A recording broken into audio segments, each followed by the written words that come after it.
And we are live with Rewind-A-Dynamite. John Pollock here alongside Mr. Wai Ting as we are coming out of Blood and Guts. Lots of them. Lots of blood. I mean, not so many guts, but still, I'm sure you could use your imagination. Potential injury to Santana during this match. Oh, yeah. He, it looked, and I totally missed it watching it, but saw after the fact where he delivered this Uranagi to, I believe it was Daniel Garcia, and it looked like his knee gave out, and in coming down, almost like posted with his arm on top of it. It was hard to read where the exact injury was. Well, that might have been the spot, but because he kind of just disappeared afterward and wasn't there on top of the cage with everyone afterwards. Hopefully not something serious, but that was being noted. But there was so much going on during this match. It was trying to keep track of everything was a task.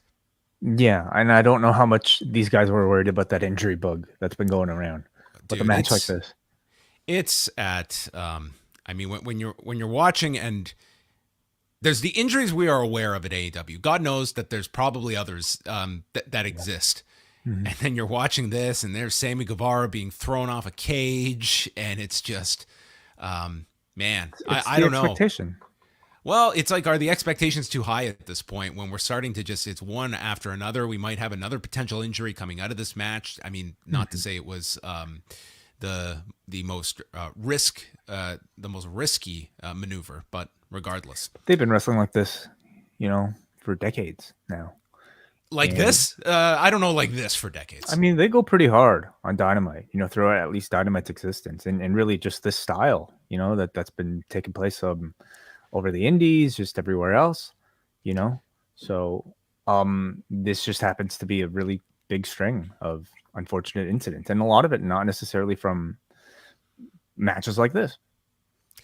Well, we're going to get into all of Blood and Guts, but off the top, we wanted to go over some of our plans for the summer for Post Wrestling Cafe members. Friday is a brand new month, and it's going to be a very busy summer on the Post Wrestling Cafe, and that will coincide with our G1 coverage. So we're going to get into that, but this Friday, our first show of the month will be Rewind to SmackDown, where Wai and I will be back to chat SmackDown, Rampage, that's going to feature the Rampage Rumble, another Hmm. AEW specialty, the Battle Royal, always a favorite. And we'll also be previewing Money in the Bank. So that's coming up on Friday. You've also got MCU later coming up this week. And we'll be continuing into the month of July. How long does Miss Marvel go for? I think 6 episodes, like most of them. So we're halfway there. So once we start the G1, we're going to continue the Post Daily News show up until July 15th, which is the Friday. And the next day is when the G1 begins. So we're going to be putting the Daily News show on pause for a number of reasons, both being the G1 and as well, Wai has a lot coming up this summer. So we are going to be balancing the schedule a bit. So the Daily News show, we are still envisioning what it's going to look like in the fall, but for the summer, it's mainly going to be the G1 shows that we are going to be focusing on, and then keeping our regular schedule of Rewind to Raw, Dynamite, and then SmackDown on Friday nights, pay-per-view coverage, all of that. Yeah, correct. Yeah. I'll be going on paternity leave, basically. So starting in August. So I have no idea what my availability is going to be like after that. So I think we're going to reassess a bit later on. I mean, we love doing the post daily news updates every day at 1 o'clock. We love the crew that's here, but we're choosing to prioritize our G1 coverage, which is something that we've been doing every single year, and having to honestly reassess whether or not we can even fit the daily news into our schedules after that. So we'll do this run of maybe 2 more weeks, and then we'll just kind of reassess and go from there. It's going to be figuring out both of our schedules of what is manageable. I think, as many people can imagine, like it's a pretty daunting amount that we have assigned ourselves to at this point. So this is going to give us a natural break to kind of reassess everything. And when Wai does come back, then figuring out what works for Wai, what works for me, and what works for you too, the viewer and listener. So that is going to be figured out over the coming months, but we will be doing the new show through July 15th, and then the G1 shows begin July 16th. Wai and I will be attached to all of the shows in different pairings and incarnations, but that will run through August 18th. We'll have several guests joining us throughout the month and coverage of the G1 as we dive into. If there are any news or notes, I'm sure maybe we'll get into some of that stuff as well on these shows. Yes, we will be looking at other stuff that, if there is something major, like newsworthy, of course, we will be covering those on the other shows, or even doing a breaking news show if it warrants it. So all of that for the summer. You will have no shortage of content if you are a Post Wrestling Cafe member. And we will be back with one more Rewind-A on July the 12th, where we will be doing Judgment Day 2000. So you can look forward to that as we go back 22 years to another match that took up an hour of television time with The Rock and Triple H. And just released on Tuesday, our latest edition of Rewind-A, going back to 2012 and Destination X, where Austin Aries introduces and uses Option C to trade in his X Division belt for a shot at the World Heavyweight Championship. And also featuring Joe versus Kurt Angle, and also Christopher Daniels versus AJ Styles in a last man standing match in the midst of the Claire Lynch storyline. So that was a lot of fun. Plus, rising stars Mason Andrews, Sanjay Dutt, Lars Only. Yes. Who are some of the others we had? Dakota Darso. Tough to remember right now. That opens match. Yeah. Yes, many to check out on Destination X. You join the Post Wrestling Cafe, you also get access to all of our archives going all the way back, including 113 editions of Rewind-A and so much more. And it helps support Post Wrestling, first and foremost. So we appreciate those that jump on board the Post Wrestling Cafe, and the new month begins Friday, Canada Day, no less. What better way to celebrate Canada Day? Yes, with us on Friday night. All right. On that note, we will be jumping into Blood and Guts from the Little Caesars Arena in Detroit, Michigan. Man, could you even hear this crowd? I mean, what was up with them? They were all like sitting on their hands for 2 hours. I mean, at least be a little excited that you're at a wrestling event. I mean, man, I had to turn the volume up. I'm like, we're 13,000? Bunch of empty seats here. Was that the number? They said 13,000. WrestleTix had put out their last number they put out tonight was just over 11,000.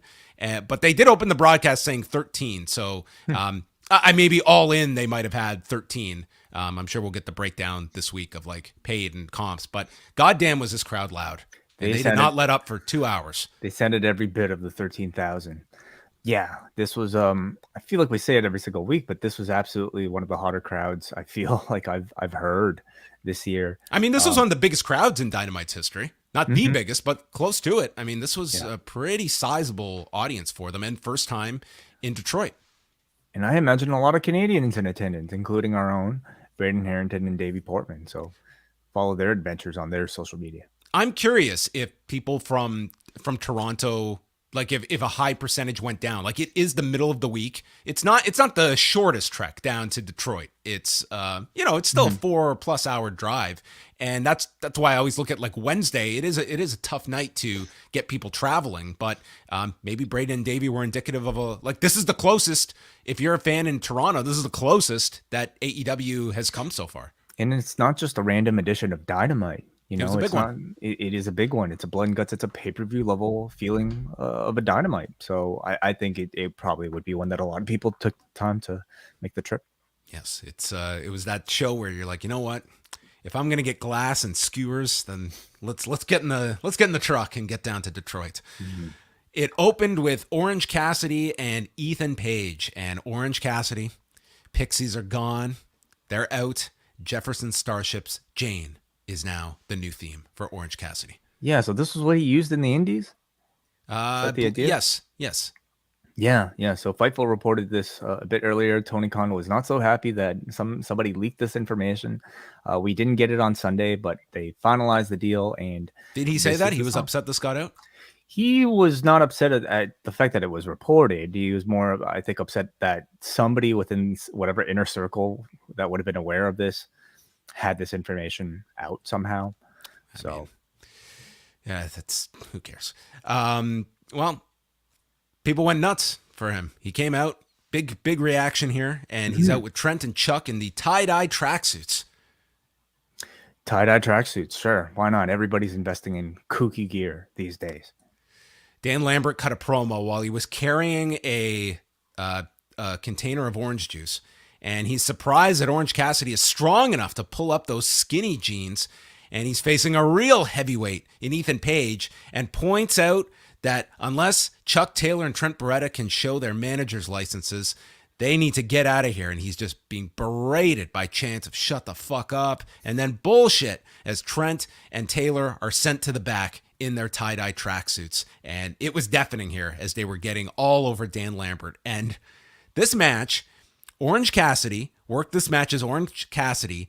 And the idea was Ethan Page was Andre the Giant. And this was going to be Hulk Hogan trying to slam this man. He worked this like he was facing a 400-pound man that he had to outsmart and beat in different ways, and then build up to the most simple thing in the world, a body slam that got a pop then louder than just about 90% of the stuff on this show. It was an incredible structured match. So he's trying for the body slam early, but he can't lift heavy Ethan Page, and so he hits a tope suicida. Page puts Orange Cassidy's hands into the pockets and just nails him, hits him in the gut, and works out over him during the break. Cassidy blocks the Ego's Edge by putting his hands in the pockets to block it, and then hits a Stun Dog Millionaire moments later. Can't do the body slam on the second try, and then hits a Tornado DDT. Lambert gets on the apron, and Cassidy is tapping at him, drinks from the orange juice, and then ducks Page, hits the orange punch, spits the orange juice in his mouth into Lambert's face, orange punch to Ethan, and he hits the body slam. This crowd goes insane. This was WrestleMania 3 for this Detroit audience, and they erupt. Cassidy pins him in 11 minutes and 1 second, and then Taylor and Beretta return to the ring. But man, this was just a fun match, all built around a scoop slam, pretty much. A pretty novel idea, in a way that I think I don't know, showcases the creativity of both of these two. I thought Ethan Page was a really good opponent for Orange Cassidy. He knows exactly, obviously, what to do as a veteran, but I think he also has an incredible grasp of comedy as well, which worked really well with him in this heel role. So good little showcase for Orange Cassidy, put some focus on him to capitalize off of the buzz after that Ospreay match. And maybe they're looking for him to be a title challenger at this point. Yeah, very, very much. We'll get into this battle royal that's coming up on Friday, but he is in that, right? Yes, he is. I don't know. I didn't look at the graphic close enough, but I've got the list here. It? Yes. Okay. We'll get that later. He is in it. So perhaps this was your idea earlier today. Maybe it happens. Shivani brings out Christian Cage, accompanied by his black turtleneck, and he was asked by upper management to apologize for the comment he made about Jungle Boy's father last week. And he says, "I apologize that your entire family isn't dead, so that they didn't have to witness me ending you 2 weeks ago." But then he retracts that, stating, "Everyone except for your mom, I wish was dead." And he's getting on the crowd, saying, "Classy as always, Detroit," calling this a scumbag city. And the only thing that Detroit has going for it is being close to Canada. And he requested a match tonight, but never said that it was for him. And instead he introduces, it's gotta be Luchasaurus. It's exactly how it felt, isn't it? Yeah. I mean, Luchasaurus suddenly transformed into 1998 Kane. Like even the way the theme went, the flames, it had such a Kane vibe to it. Totally. And the reason why he is even helping out Christian Cage here. I mean, last week we got some sort of mention of Marco Stunt. I have to imagine this is some form of blackmail that, Luchasaurus must have eaten Marco Stunt. Or burned him alive. He could have, yeah, like Kane's parents, maybe. Yeah. It's the same mystery of what happened to Marco Stunt. Mm-hmm. So yeah, he comes out. If they could get the real Kane, I mean, this guy would be the ultimate heel right now in most states, not all of them. But I do not want to see that man on any TV states. show. Well, yes, very, very questionable figure. So Luchasaurus comes in and he is facing Serpentico. That's his opposition tonight, and he just murders this dude. Wheelbarrow suplex, slam off the shoulders, and then he applies his version of the snare trap, which includes a nerve hold to submit Serpentico in 52 seconds. And then at the request of Cage, he chokeslams Serpentico onto the floor. Mm-hmm. I love the fact that, these two are getting sort of singles focused now. The tag team obviously has been fantastic, but I mean, they've kind of reached their ceiling. And at this point, I see a lot more potential in the two of them being singles stars on this level before they might eventually pair back again. I'm kind of curious about this mystery, why Luchasaurus has suddenly gone heel. And I think Christian will do some good work with them. I don't know if I'm really that into it though. Like this with this first outing, there's something that I think is kind of missing from like Luchasaurus, where I just don't necessarily sense like it's not that scary to see like a guy who's so kind of steeped into what is essentially a bit of a comedy gimmick, doing this like dinosaur thing while also being a heel. So I think they're gonna have to find an interesting way to make him a bit more serious, Yeah, there's that. I mean, it's certainly like trying to present this guy as a literal monster, which sometimes can be a stretch. But this Luchasaurus character is a stretch by its very nature. Yeah, and if it's it can very work, tongue in cheek. I mean, it's like another Orange Cassidy, isn't it?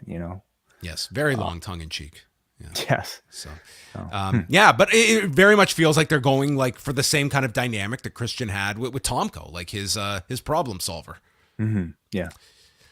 Shivani is in the back with Wardlow and Scorpio Sky, and Sky brings up how he beat him at St. Patrick's Day Slam back in March, and they have agreed to no physicality here in the back. Maybe they should just have a sign that just stays there in every backstage segment, no physicality, instead of us having to reiterate this, that they came to an agreement earlier today not to beat the shit out of each other backstage. So Sky says, I'm not a security guard that you're going to toss around. Wardlow is done talking. You can bring everyone from American Top Team. I'm going to take your title. So Sky issues a challenge for a street fight next week. Now, I have two thoughts on this. Number one, for Scorpio Sky, the champion, to issue a challenge to defend his title in a street fight, I think the only way this can make sense is if literally all of American Top Team is showing up next week and it's a plot to beat Wardlow. Yeah, definitely. Because otherwise it just made Scorpio Sky like, why would you invite this? And maybe they are going to do some big angle with American Top Team. I have kind of given up on Jorge Masvidal having any, like they did that huge angle and it just went nowhere with Jericho, and maybe the UFC involvement precludes that from happening. But yeah, this has to be, to me, some setup for Wardlow to be just overrun by Sky's backup. I mean, at this point, we kind of know the formula for Wardlow, and we know what the crowd responds to with him, right? It's to see him take on multiple, security guards or just like a bunch of people at once. It's the visual of seeing him being this kind of like, held down, oppressed, person who just wants a fair one-on-one beatdown of his opponent. So I definitely think that if you're not going to get ATT, maybe you'll get, just a bunch of random wrestlers in MMA clothes or something like that. Maybe wearing Affliction, a bunch of MMA fans attacking Wardlow. Where are they next week? Let's take a look here. They are in they're in Rochester next week. So maybe it's going to be a bit of a far trek. The Northeast indie scene will be MMA fighters by next week. We'll see. Maybe. All right. Next was Max Caster and the Gun Club coming out, and Max Caster cut a rap taking a shot at the Juggalos. Yeah, Detroit. Yeah, that was wise. How are you going to cheer a white guy doing whiteface, referring to Danhausen, and said that he will make them drink all the tap water in Flint, which was just like what an atrocious person. Oh man, yeah, I know. It's I just watched that John Oliver segment on Sunday, and it was like 30 minutes on like the water supply from like the Colorado River. So I just watched this the night before. So man, that's like water is not something that we need to be. Water's off limits, dude. It's a sensitive subject. Yeah, it is. It is. But he's not a sensitive character. Not at all. No. Danhausen comes out, dude. It was deafening for this guy. He is out, and he says he found some people that are pretty good at wrestling. And out came the Steiner brothers. It was FTR walking out as the partners for Danhausen, and they've got their 3 sets of tag team championships after Sunday's win. And they take over with the advantage on Danhausen until they go to break, and there's a hot tag to Dax. And Dax does the rolling Germans. Both Cash and Dax do rolling Germans to the Gun Club. Cash ends with a Pescado to Colton, and then Dax continues with the rolling Germans on Austin, hitting 6 in total.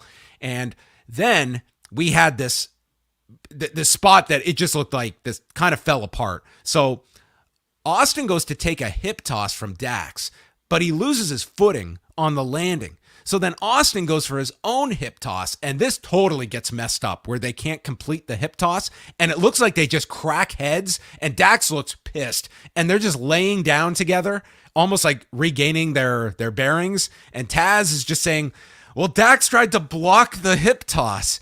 And Dax eventually just gets up and goes to tag Danhausen, who comes in, calls for the GTS on Austin when Bowens rises from his wheelchair. So we got WrestleMania 3 in the opener. We got WrestleMania 17 here with Linda McMahon rising from the wheelchair and uses the crutch and misses Danhausen and hits Austin Gunn, allowing Danhausen to pin Austin in 9 minutes and 37 seconds.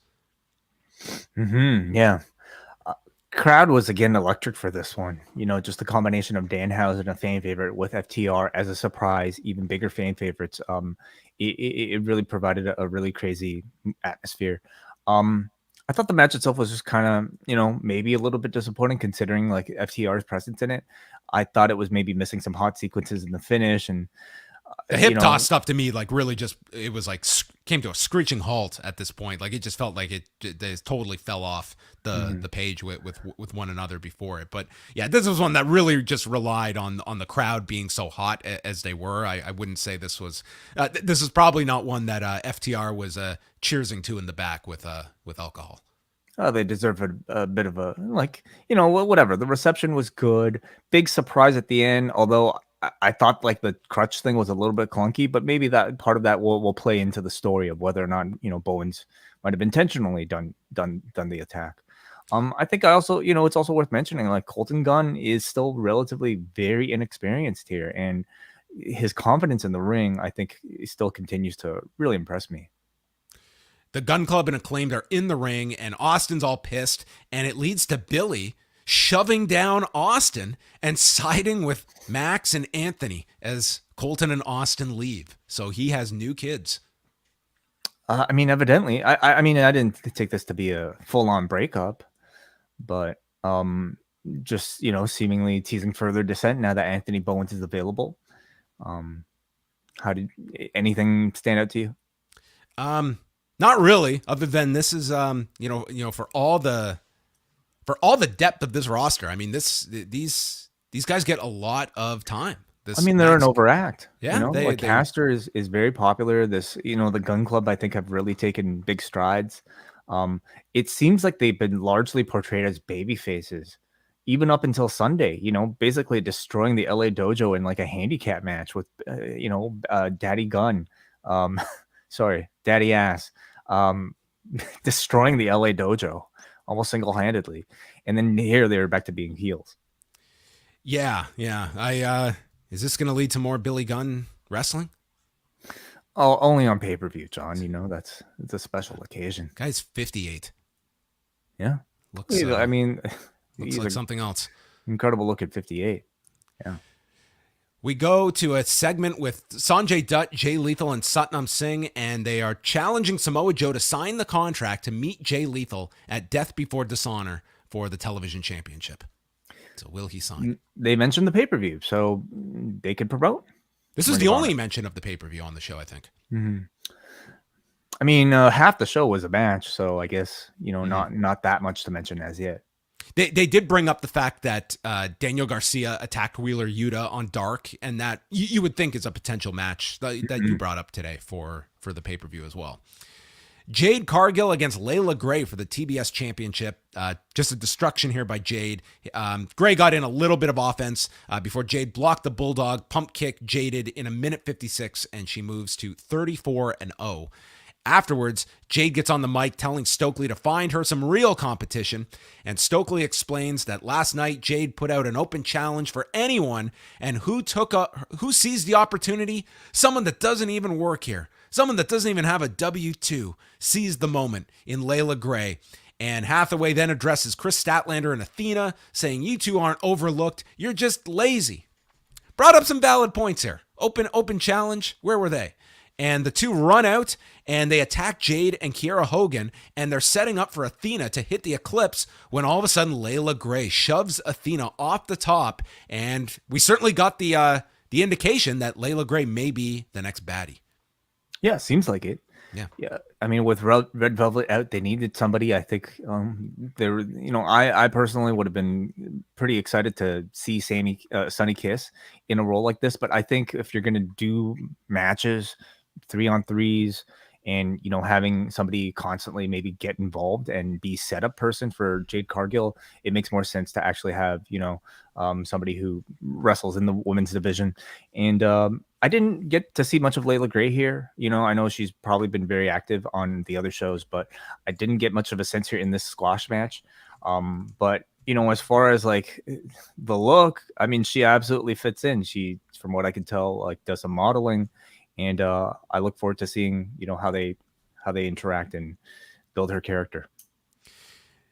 To the back we go, and the Young Bucks are there, and they're all by their lonesome. They don't even have Brandon Cutler to tape this. They had to hire intern Fred to shoot this segment, and all their friends are gone.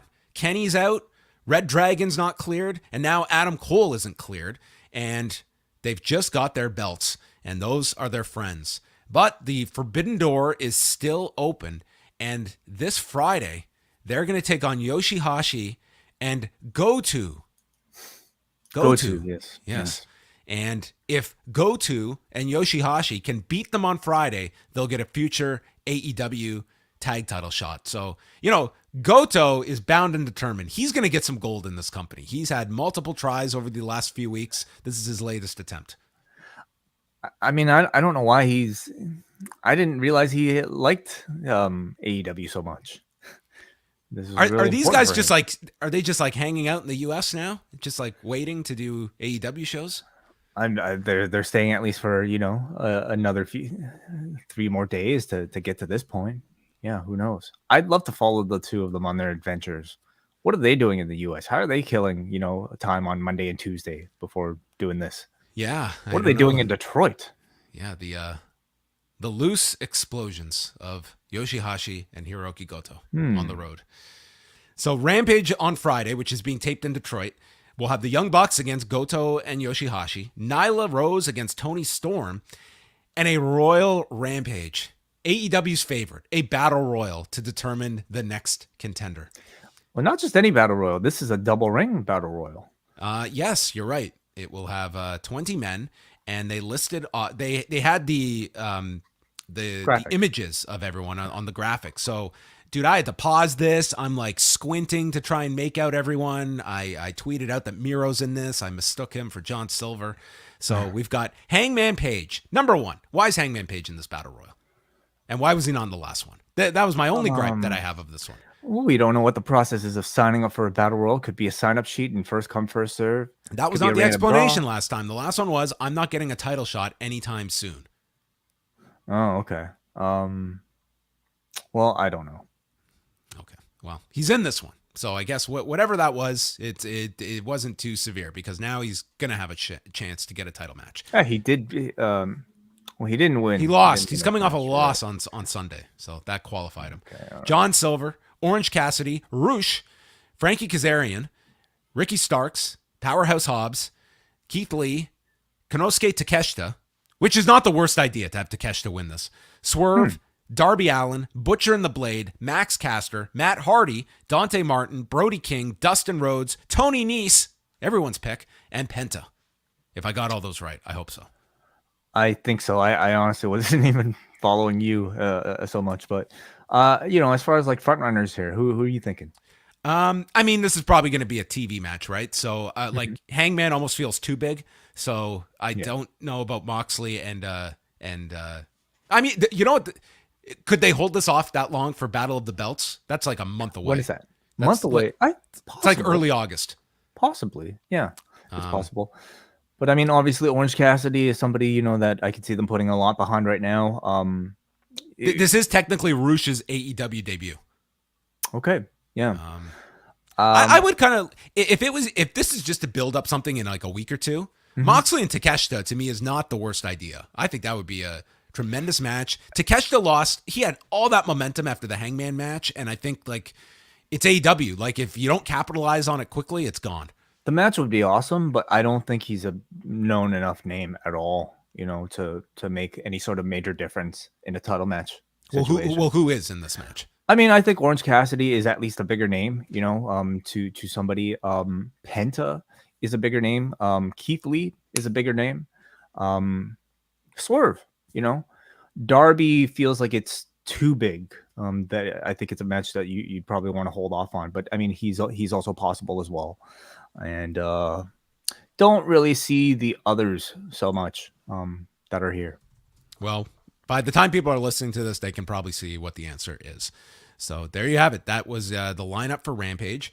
And then Jim Ross, we didn't even mention off the top the announcers for the first hour of the show. It was Excalibur, Tony Schiavone, and Taz. And then, like the pay per view, they brought out Jim Ross for like the last hour of the show, coming out to call Blood and Guts. So does this mean our new team on Dynamite is Taz and Excalibur? I'm No, curious if this is and going to be Tony. the format where Jim Ross is brought out for the main event each week instead of being on for Yeah. 2 hours. I mean, I've been pretty vocal about criticisms of Jim Ross. I've been vocal about my praise of Jim Ross too. He brings a lot of star power and recognition for a casual fan just tuning into the show, and especially in the early days of Dynamite, a lot of familiarity for new audiences that are not used to a lot of the wrestlers on the show, but are used to the voice that they're hearing. But at this point, I mean, there have been a lot of shortcomings.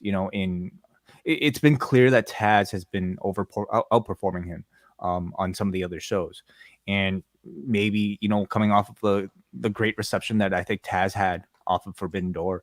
Maybe this was always in the works even after that, but like he did a great job on Forbidden Door. I'm personally happy to see them do this while retaining the specialness of Jim Ross. In fact, making Jim Ross's appearances feel more special that the way they used to for certain matches on WrestleMania or big WWE pay-per-views, where his voice just kind of adds like a bit of special luster, attached to it. And I think for Jim Ross too, he tends to do the best with wrestlers that he knows the best. And that's often people in the main event, stories. I'd love to see Jim Ross, though, if he's not going to call as much.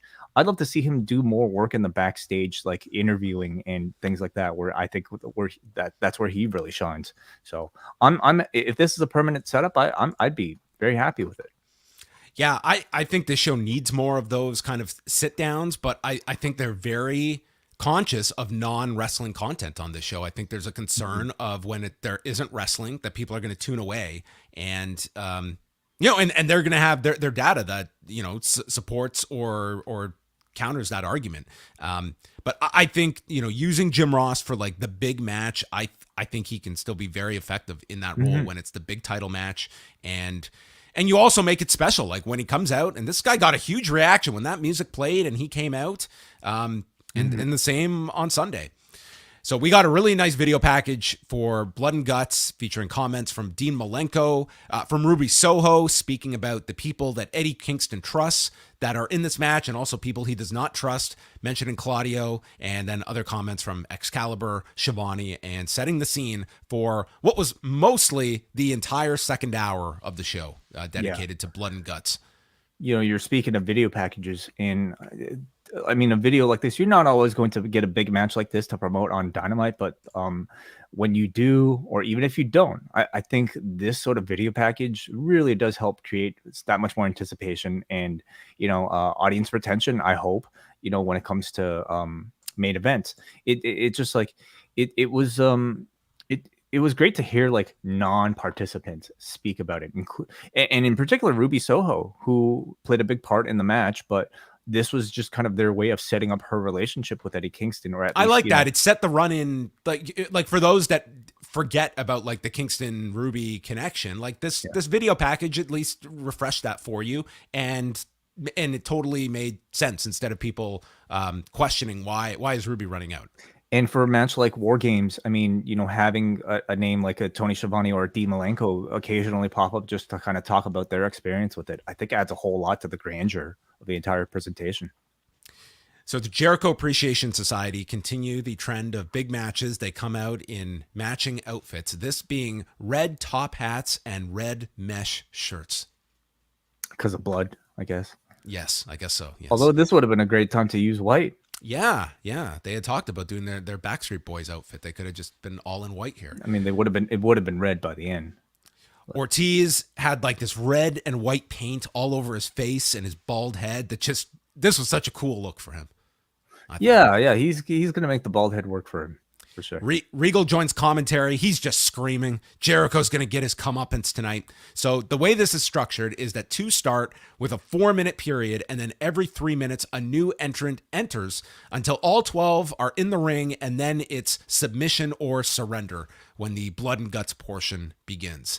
And starting off the match, like the last Blood and Guts, was Sammy Guevara, who was in there with Claudio Castagnoli. And we start this match at 9:08 p.m. Eastern. I love it. Like usually Dynamite has like so many matches that are announced last minute, and this was pretty sparse. And much like the Destination X that we reviewed, John, when you have like, fewer stories to focus on, it just tends to, I did not feel tired watching the show at all, ever. So I never feel tired watching Dynamite. I sometimes feel winded. Maybe exhausted is more maybe the better term. Yeah, I'm very curious to see how this second hour does, and because at the same time we can look at the fact that if it's starting at 9:08 p.m. and like there will be some audience members who might believe that this is going the full hour. I can come back for the final 15 minutes here. It's true, but I mean, it's such a spectacle. It's not like an Iron Man match where like, it's just kind of you have a clock that's literally telling you it's going to be the whole second hour. Yeah, exactly. And Blood and Guts has different participants every time. You're gonna miss a lot of big spots and a lot of blood if you're not watching the whole time. So skewers, you're gonna miss skewers if you try that strategy. Yes. I really like the way this started, where Claudio and Guevara are on opposite sides of the two rings, and they're just staring. And it's like the calm before carnage. And then they just meet in the middle, and they go at it. It was a great visual to start the match. Can I tell you what was so great about this segment was like, Claudio launches into his European uppercuts, and you have this commentary team that almost feels like it's selected specifically for Claudio Castagnoli, where they're just breaking down the European uppercut and why it's so special when he does it. Regal says it was taught to him by his old tag team partner, Dave Taylor. Taz goes on to like break down the why his height makes that uppercut, that much more, makes the swivel that much more like, effective. I don't know, whatever. But it just told me like, this is a great team. And this is like already, surpassing any sort of like presentation that this guy had in his WWE run. So Daniel Garcia is the third one in, and the giant swing gets interrupted on Guevara when Garcia enters, and this dude's in his red do-rag as he enters. And then they double team Claudio throughout the break. Wheeler Yuta is in fourth, and he continues with the rolling Germans, which are kind of becoming his spot here and following up on the success they had at the pay-per-view. And I kind of wonder if like this is something that Yuta has found that people have become kind of synonymous with him in just this week, that I don't know if Dax needs to be doing them on the same show. Well, who gets to keep it, right? Like, because was doing it before Yuta, and somebody else was doing it before Dax. So I don't know how much communication they should have in the back. Who gets to keep the sharpshooter on this show, John? You know, like there's going to be a bit of overlap, but Well, maybe that's Claudio and Garcia will have that showdown. Yeah, who keeps the sharpshooter? And and it's not even, again, there are sometimes like these rules that we have imposed that, oh my God, two people can't have the same thing. Maybe they can. Yeah, or maybe Yuta just has to like find his own slight variation on the whole thing. So he hits those. Claudio must have delivered like 100 European uppercuts in this match. Pop-ups, running versions, everything. Regal brings up, it is Johnny Saint's 81st birthday today. I'm sure he was watching this. Birthday. He could have been one of the Blackpool Combat Club members on this show. Hager is in 5th, and Claudio and Hager each toss one of the other guys into the opposite ring, and they stare down one another, and they go at it. The crowd is chanting, "We the people." And then in 6th is Jon Moxley. So he's in at the midway point. Place goes. How did you feel? Were you timing these intervals? Like, how legit? I wasn't. Were no, okay. I was not. Some of them definitely felt less than 4 minutes, and some of them definitely felt longer than 4 minutes. Well, it's after the first one, it was every 3 minutes. Oh, every 3. Okay, so yeah. Maybe it wasn't then. But then some of them felt longer than 3 minutes. But I mean, you're always going to structure these around, certain moments. They're going to play with the time. Moxley is in, and he brings a chair. He's also got a fork, so he slices open Garcia with the fork. Then they hit a heart attack on Garcia, and Claudio does a military press on Guevara, sending him up in the air to come down into a cutter by Moxley. That's another one. Somebody has to, figure out who gets the dibs on the cutter. I mean, everybody seems to have that. Right Claudio's just wrecking shop as he's come in here. Place is chanting AEW. Angelo Parker is in 7th, and the Blackpool Combat Club all take turns attacking Parker. And Hager then nails Claudio with a chair shot to the ankle. Ortiz is in 8th, and this is where we see Jon Moxley dump some glass onto the mat, and he pile drives Parker onto the glass, and Parker just bleeds buckets here. I mean, at one point, they hang him upside down from the truss, totally out of like the Age of the Fall angle in ROH, like just a grotesque visual. He looked like a rack of meat in a butcher shop. It was crazy. Yeah, he probably had the most blood in this match. Was Domino's taking out any ad inventory during the picture-in-picture? Yeah, I don't know. I don't know if we're. I mean, there were no pizza cutters in the match. Like the Nick Cage. I hope this match forever silences like the discussion of what's TNT or TBS comfortable with. Okay, anything. Okay, they could bring a gun into the ring and blow a guy's head off, and it'll be it's entertainment. I mean, that said, though, are they limiting a certain level of advertiser? Oh, I believe me, I don't disagree that like this kind of match is going to. When AEW first started, and they did, I think it was after the first Lights Out match, but it was after some violent match. And Tony Khan was pretty adamant, you're not going to see this kind of stuff on television. And obviously there's been a giant philosophical shift when it comes to this violence on television. And yeah, that does become your issue, is not so much, okay, this spikes a rating, but if people don't want to be attached to this, I don't care what your number is. So you have to always be balancing that. But like, this has been a trend. This is not a one-off. We have seen plenty of violence, and they're obviously feeling like this is a successful strategy for what we're trying to do. No doubt. I mean, look at the reaction, like look at the reception and the interest in the show like this. The benefits might outweigh the disadvantages. So then Matt Menard comes in, and he's got a chair. Santana is in 10th, and he brings a table and a barbed wire bat. The crowd is ballistic for this. They just want to see weapons. And somewhere in all of this is when Santana does the Uranagi, and he was pretty much removed from the match at this point because I never saw him again. Moxley stabs Menard with a fork, and then he brings out skewers and starts stabbing him in the forehead, and Menard starts bleeding because he's got to play catch up to Parker after the glass. I don't think we've ever had skewers before in AEW, have we? I don't think so either. Yeah. Well, there's a first. Breaking new ground. 11th is Jericho, who's got the bat and starts attacking people, including Claudio. And Ortiz goes after Jericho. Garcia does a running uppercut to Claudio, who then does the pop-up uppercut onto Garcia. Those two will have a fantastic match, and it seems like they will go that direction at some point, probably soon. Yeah. And then Jericho is standing tall as the countdown begins, and Eddie Kingston is the final entrant, coming in at 12th, and the bell rings to start Blood and Guts as everyone has entered. Just rewatched the Santana injury, and yeah, that knee. So it looks like the knee, right? Because yeah. At first I'm watching it, I'm watching the arm as it kind of like posts as he's going down, but it looked like it was the knee in watching it. Looks like the knee to me. Yeah. So I mean that's not good. We'll find out soon. Yeah. Eddie's got a kendo stick and the bell rings. Jericho is trying to escape and he's attacked with the kendo stick. Kingston has rubbing alcohol.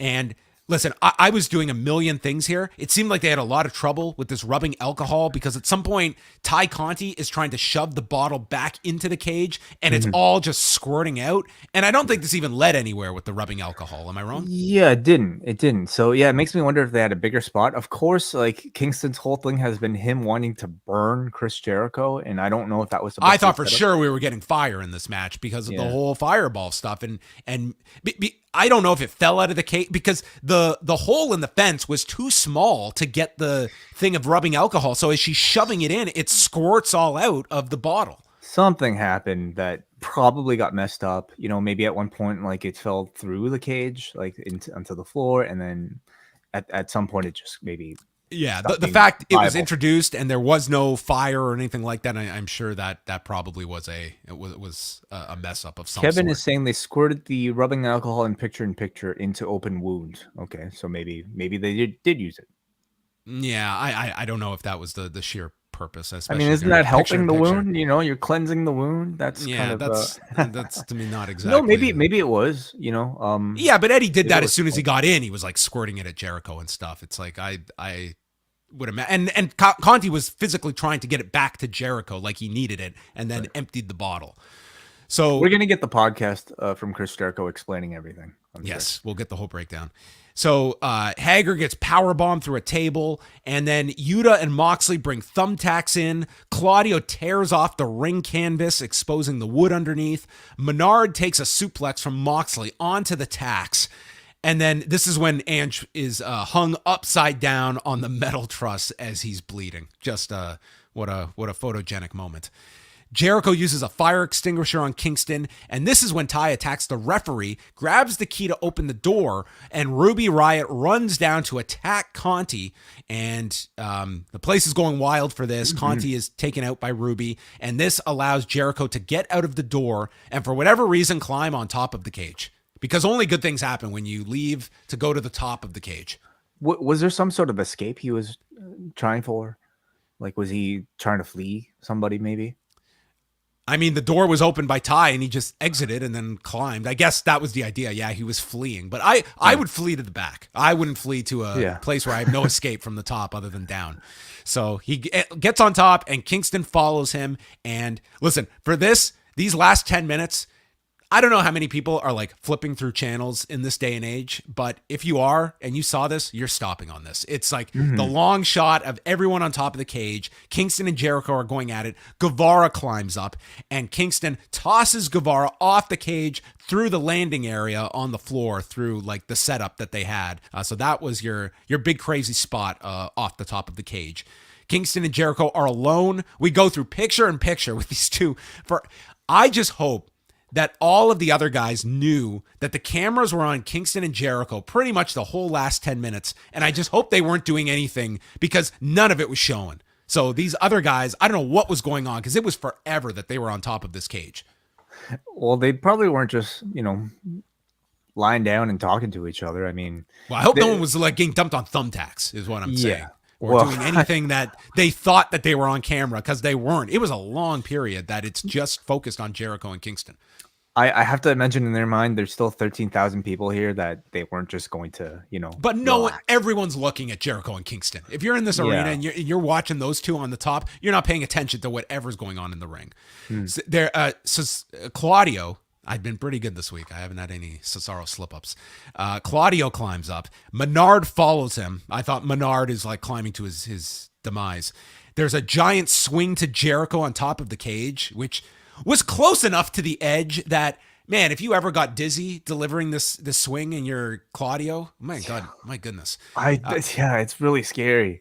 I mean, it was like it was about like the same distance from like the ropes, and he's never like I would say it's almost like impossible, but still, like, what a visual, what a scary visual. I mean, and that's what really this match is so much about, right? I mean, and why I think it's so great for television, the fact that you have two cages, how many people, like whoever is flipping through the channels sees that this is a very unique thing. And especially the case when they're all up there. So as Claudio finishes the giant swing, Menard prevents him from applying the sharpshooter. So Eddie applies the stretch plum on Jericho, while behind him, Claudio applies the sharpshooter on Matt Menard, and Menard taps before Jericho can submit. And Kingston turns around and realizes he didn't win it for his team. Fucking Claudio did. And Claudio's just acting like, who cares? We won. And Kingston is so heartbroken that he did not win it for the team. And then the rest of the Blackpool Combat Club and Ortiz climb to the top of the cage. No Santana. And Claudio's theme plays as the show ends and they are victorious. Great match. I had a lot of fun watching this entire thing. It's hard for me to compare it maybe to last year's as well, but like just maybe comparing to my overall enjoyment of War Games matches, like I thought this was definitely up there. These tend to have maybe under Tony Khan's supervision, a much more old school vibe to them, where I mean, so much of the focus is just the blood and the violence and great babyface comebacks, with the various entrants here. It certainly delivered on the violence, maybe Blood and Guts even more so, than prior War Games matches, like focusing on the blood aspect a little bit more.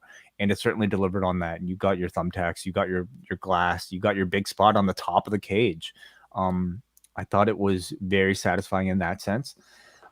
The finish, I understand what they're going for. I felt like maybe it was a little too storytelling for a match that I think was so focused on like spectacle, and maybe a lot of people don't have much of an issue with it. I think for me, at least, partly it's the fact that because of this Forbidden Door build, I don't know if you necessarily established Eddie Kingston's desire to want to win this match by beating Chris Jericho that well yet. Like I didn't think it was any, like, to me it makes no difference that whether he gets a submission or somebody else gets a submission, as long as he's still inflicting the same level of violence on Chris Jericho. So if there was something in particular about him wanting this particular glory, that point was kind of lost on me, and therefore the ending didn't feel maybe as impactful. The other thing is, I feel like a lot has been made about this Eddie Kingston, Claudio Castagnoli rivalry that's supposed to have existed, and seeing the outcome of this match, this felt like more like the genesis of that dislike rather than whatever's supposed to be a continuation from the indies, for instance, because Claudio is just like dapping Kingston afterwards like they're best friends. Kingston's dapping him, like, even though he's disappointed, but he's like, you got me this time. But it was not this intense hatred that I feel like I was kind of led to believe in.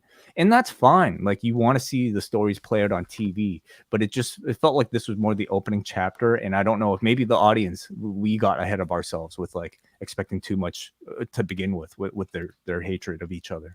Yeah, it's not like they haven't explained it somewhat, but I think you really had to be paying attention for that spot at the end of the pay-per-view where Kingston like storms off from Claudio. And I mean, it was brought up in commentary, like subtly referred to, like they have past issues. But this is one example where I think at minimum, if you had an extra week to kind of explain, here's the new guy, and now he's on the team with Eddie Kingston all of a sudden, and how are these guys going to get along? I don't know if that was really fleshed out that it could warrant the closing spot. Like it was the finish of the match was relying on this dissension between the two that feels very much one-sided on the Kingston side. And I just don't know how many people necessarily picked up on that or had enough time to digest that here are these two that can't get along, because throughout most of the match, like there was none of that. Yeah, yeah.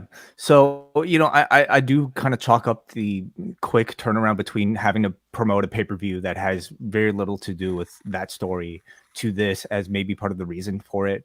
Um, and I don't doubt like all it really requires would be some sort of promo from Eddie Kingston to, really just kind of get the story going and to really hammer things home. But the ending for me felt a little bit flat for that reason. But I mean, I saw a lot of positive reception to it from a lot of people, including people in the chat room who absolutely loved it. So maybe that was just me. Yeah, I think for this style of match, it was a total spectacle. There were maybe some issues in the midst of it. It's not my favorite type of match, but for what it is, I mean, it was like this crowd went nuts for it, and I think it was pretty positively received in terms of a compelling hour of television where it delivered on the violence, and it wasn't always smooth at times, and We sometimes saw you don't want dudes smoothness in this. We saw Sammy Guevara get thrown off the top of the cage. Like by the end of this, I almost like forget that happened. Right? Glass They skewers, guy strung upside down. I mean, it was, Yeah. yeah, they had everything. And yeah, the number will be very interesting for this one. Like it did very well last year, and it makes to me a big difference. They had fans at Daly's place for last year's match, but nothing like this.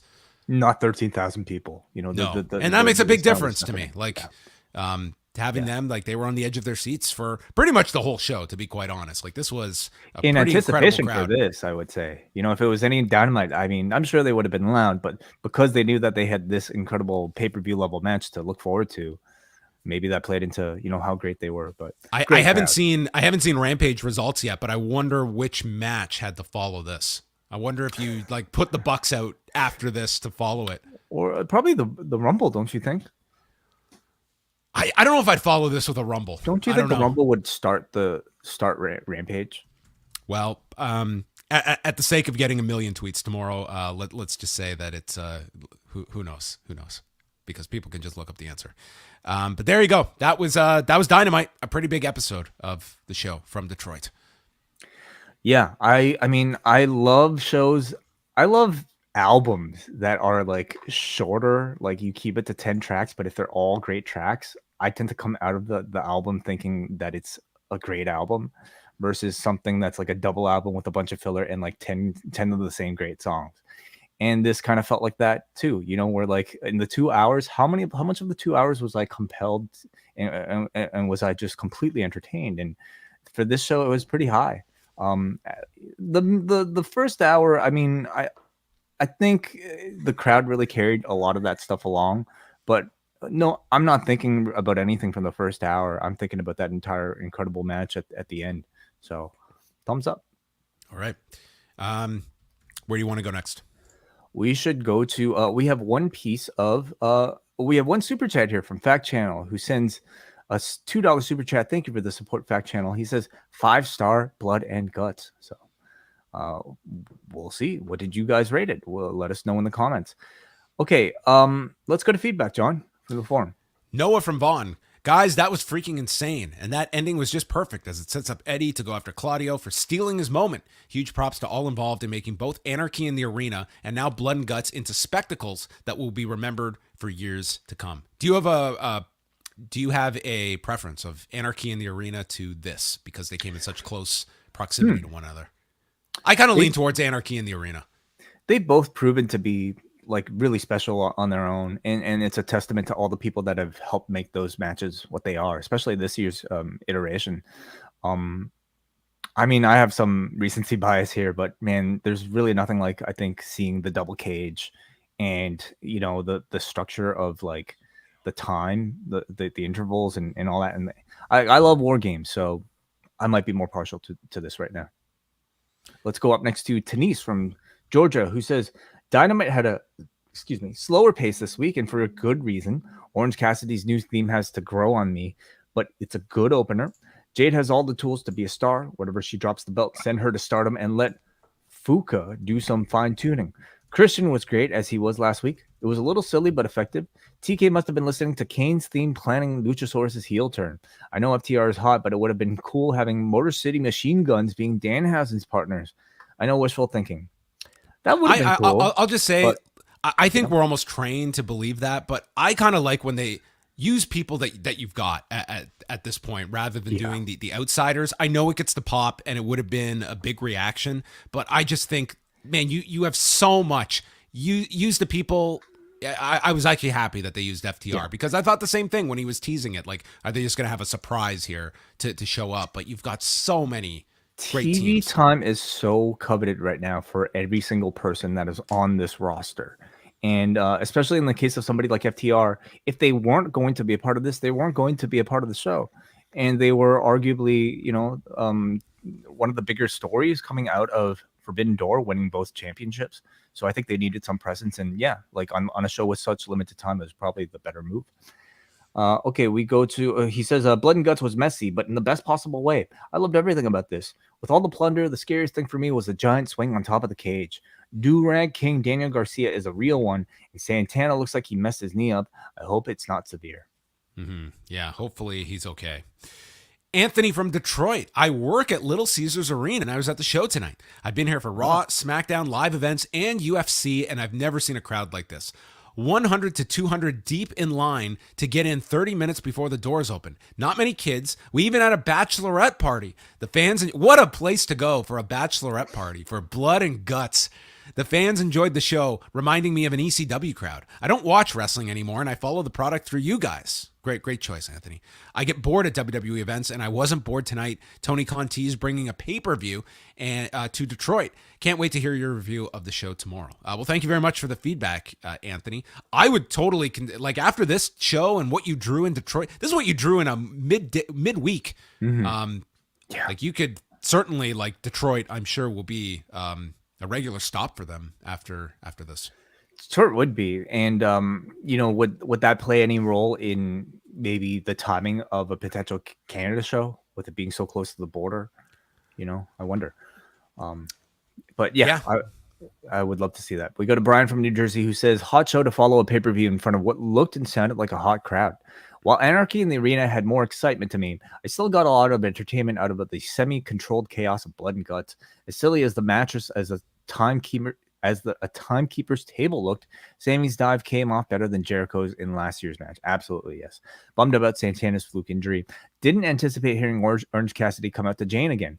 I really like the finish to this match with Ethan Page. I also like Luchasaurus's evolution alongside Christian Cage. Heels find a way. All right, next is Robbie from London, Ontario. Awesome show tonight. Incredible crowd. Exciting show. Loved it top to bottom. New Luchasaurus along with Christian. Orange Cassidy's new theme with a fun match. Blood and Guts. And best of all, Yoshihashi on Rampage. I'm excited for that match. 10 out of 10 he gives this show. Yoshihashi on at the Little Caesars Arena. Wow. Muggin says, trying to top last year's Blood and Guts and Anarchy in the Arena just a month ago was hard enough, but these insane bastards were more than up to the task, and they bled buckets while they were at it. The finish is far better than last year's, as it sets up Eddie Kingston having a new axe to grind because a man he deeply resents in Claudio Castagnoli showed him up again. A match of the year worthy match. Yeah, I would certainly love like some follow-up discussion about that resentment. Today felt like a good time to introduce it, and again, maybe like as an audience members, in some ways, maybe I felt like they already hated each other so much that they couldn't stand each other, but it seems like we're maybe just at level 1 of like the hatred right now. Yeah, I'm with you. Like at the end, it was more like you got me, and not I want to kill you kind of vibe. Yeah. That they had, but that's going to be in the follow-up, obviously. And you have to wonder if this was, remember, it was going to be Bryan Danielson in this role that kind of had the same dynamic with Eddie Kingston about him being judgmental towards Kingston. And it probably would have been laid out very similar like this. Last word goes to Jay from Colorado in the middle of the show right now and just wanted to chime in and talk about how incredible this crowd was. Also, Orange Cassidy's new theme is perfect. Any idea why they changed it? Probably just to change it up. I don't know. I don't know if it was some issue with like licensing the Pixie song, but I didn't mind the switch at all. I'm not certain either, but yeah. All right. Thanks everybody for the feedback tonight and checking out the show. Thursday, it's going to be myself with Eric Marcotte on the Post Daily News Show. We're going to get Eric's thoughts on Blood and Guts if he watched it. And then we will transition over to UFC 276 as we get set for 2 title fights on Saturday at the T-Mobile Arena, the other half of the Las Vegas doubleheader coming up that we will have coverage of both shows this weekend. We will have myself and Wai Saturday night after Money in the Bank, and then Sunday, Eric and Phil Chairtalk will have a UFC 276 post show. So all of that can be found at postwrestling.com, and subscribe to Post Wrestling on your podcast app. Give us those 5 stars, folks. Throw them at us. Don't throw them at these matches. 7 if you can. Come on. I think we deserve it. Break the system. Yes. All right. And Thursday night, you will get Wai Ting with MCU later, with Karen Peterson joining the crew and WH. That is correct. Do you think WH watched Blood and Guts? I'd be very curious, actually. I'm guessing not. It's not really his cup of tea. I could just see the skewers come out, and WH is yeah. Then he's flipping the channel. He's a softie. I don't think he likes blood so much. Probably. Okay. That's it for us, everyone. Thanks for watching Rewind-A-Dynamite.